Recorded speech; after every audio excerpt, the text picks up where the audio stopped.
China కూడా అంతే శత్రు దేశం.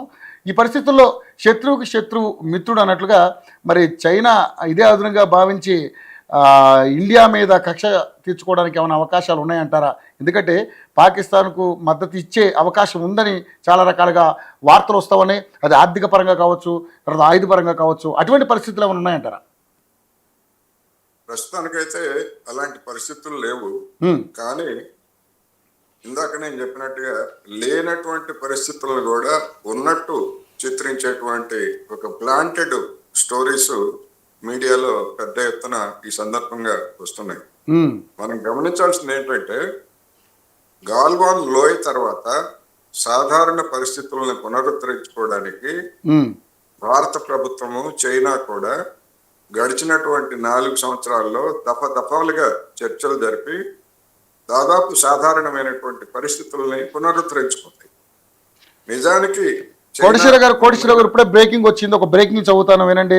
శంషాబాద్ ఎయిర్పోర్టుకు బాంబు బెదిరింపు అంటూ కూడా బ్రేకింగ్ న్యూస్ రావడం జరుగుతుంది. హైదరాబాద్లోని శంషాబాద్ ఎయిర్పోర్టుకు బాంబు బెదిరింపు మెయిల్ రావడం కలకలం రేపుతుంది. ఏ క్షణమైన బాంబుతో పేల్చేస్తామని ప్రభుత్వానికి చెప్పాలని పాక్ స్లీపర్ సెల్స్ అంటూ కూడా మెయిల్ రావడంతో అధికారులు అప్రమత్తమయ్యారంటూ కూడా రకరకాల వార్తలు వస్తూ ఉన్నటువంటి నేపథ్యంలో అందరూ కూడా అప్రమత్తంగా అవుతారు. మొన్న కూడా వైజాగ్కి అదేవిధంగా హైదరాబాద్కి కూడా ముప్పు తప్పదంటూ కూడా కొన్ని వార్తలు రావడం జరిగింది. దీని మీద కూడా ఏం మాట్లాడతారు కోటేశ్వర గారు? స్లీపర్స్ అన్ని వాస్తవం అని మనం ఏమి చెప్పక్కర్లేదు. ఎందుకంటే అలర్ట్ చేయడానికి కొన్ని సందర్భాల్లో మన ఈ భద్రతా సంస్థలు కూడా అలాంటి వాటిని సృష్టిస్తూ ఉంటాయి. అందుకని ఇప్పుడు మనం మాడ్రిల్ పర్పస్ అదే కదా, మాడ్రిల్ పర్పస్ అదే. అందుకని ఆ విధంగా మనం చూడక్కర్లేదు.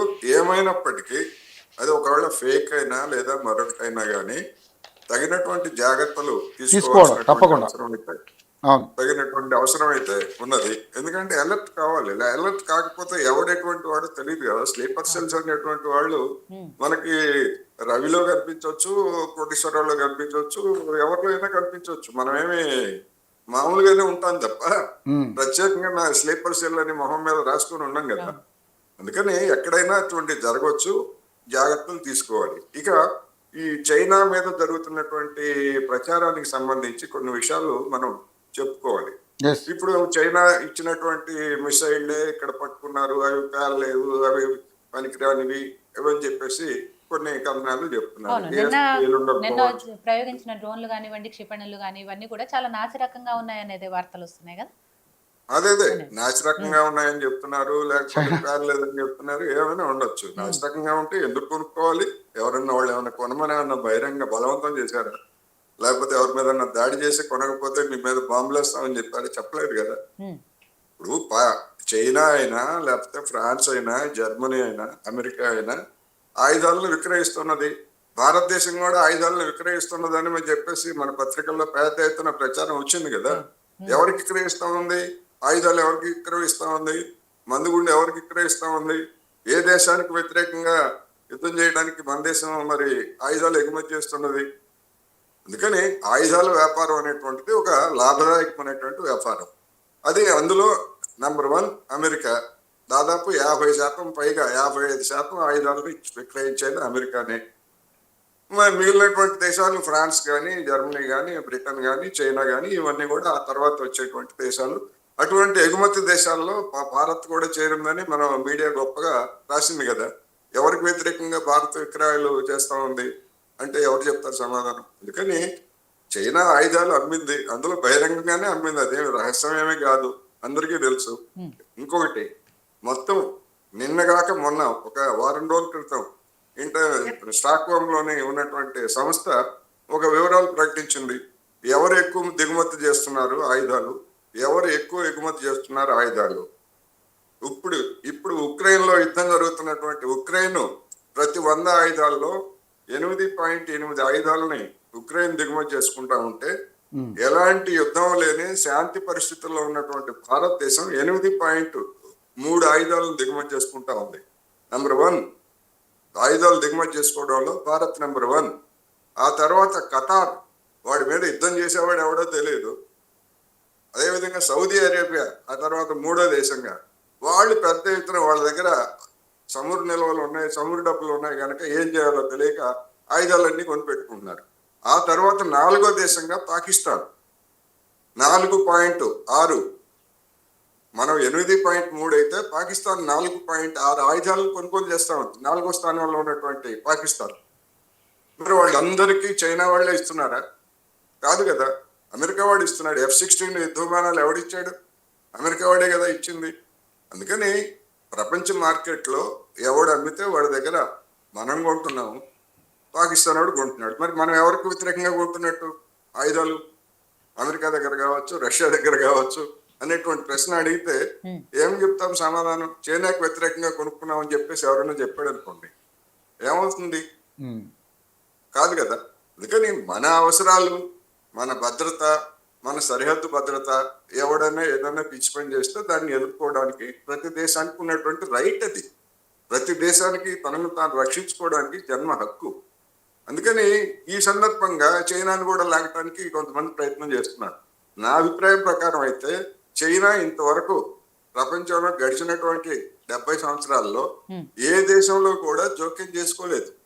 ఎక్కడ జోక్యం చేసుకున్నది? ఒకే ఒక్కసారి 1950s లో కొరియా యుద్ధంలో చైనా ప్రత్యక్షంగా తన సైన్యాలను నడిపింది, బహిరంగంగా ప్రకటించింది. ఒక్క కొరియానే కాదు, ఆనాడున్నటువంటి సోవియట్ యూనియన్ కూడా అక్కడ అమెరికా సేనలకు వ్యతిరేకంగా కొరియా యుద్ధంలో పాల్గొన్నది. అది బహిరంగ రహస్యం. అది అంతకు మించి ఎక్కడ ఒక 3వ దేశంలో ఇంతవరకు అటువంటి చరిత్ర దానికి లేదు. అందుకని ఇప్పుడు చైనా తోటి భారత ప్రభుత్వం సఖ్యతగా ఉండటానికి ప్రయత్నిస్తా ఉంది. మనం అక్కడి నుంచి పెట్టుబడులు తెచ్చుకోవడానికి మనం నిర్ణయించుకున్నాం.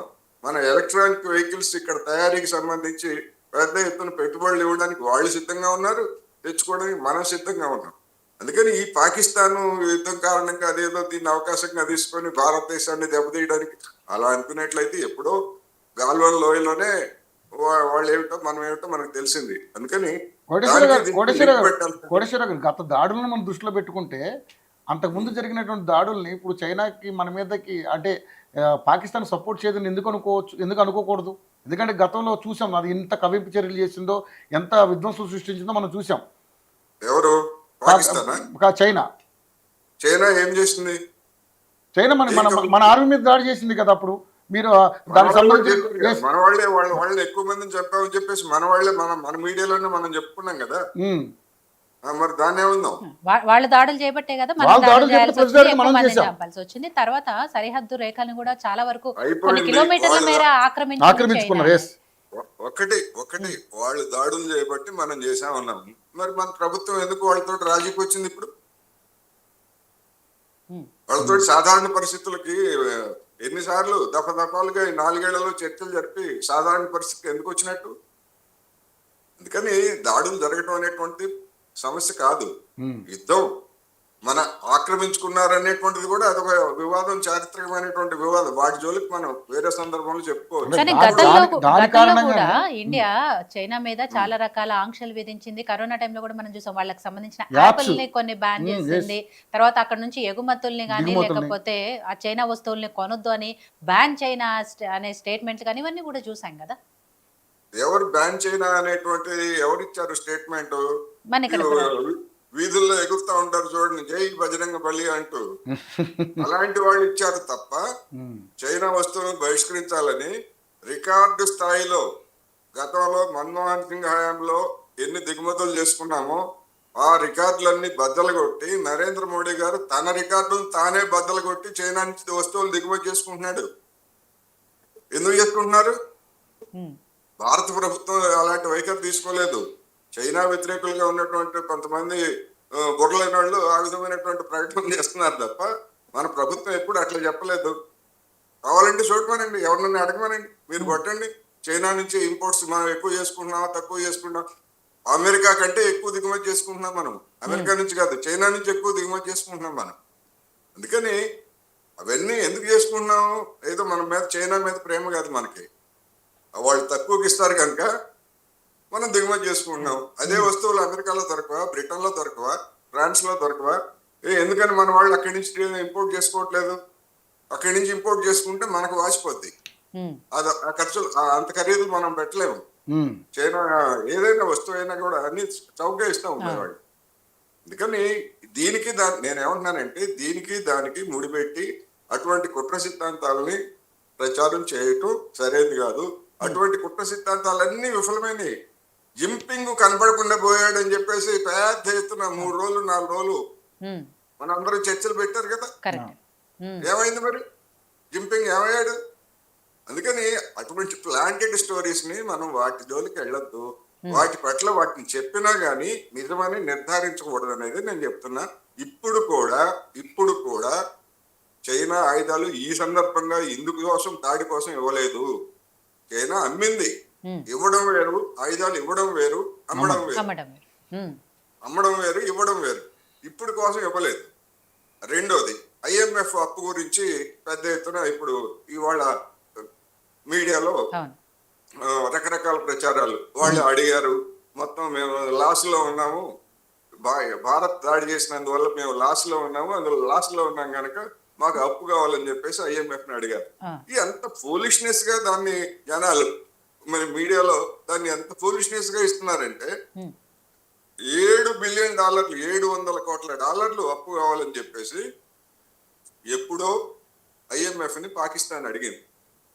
ఆ పాకిస్తాన్ అడిగిన దాని మీద అంటే $700 బిలియన్ ఇస్తుందా చస్తుందా అది వేరే అంశం. అయితే ఒకవేళ ఇచ్చినా కానీ మొత్తం ఒకేసారి ఇవ్వదు.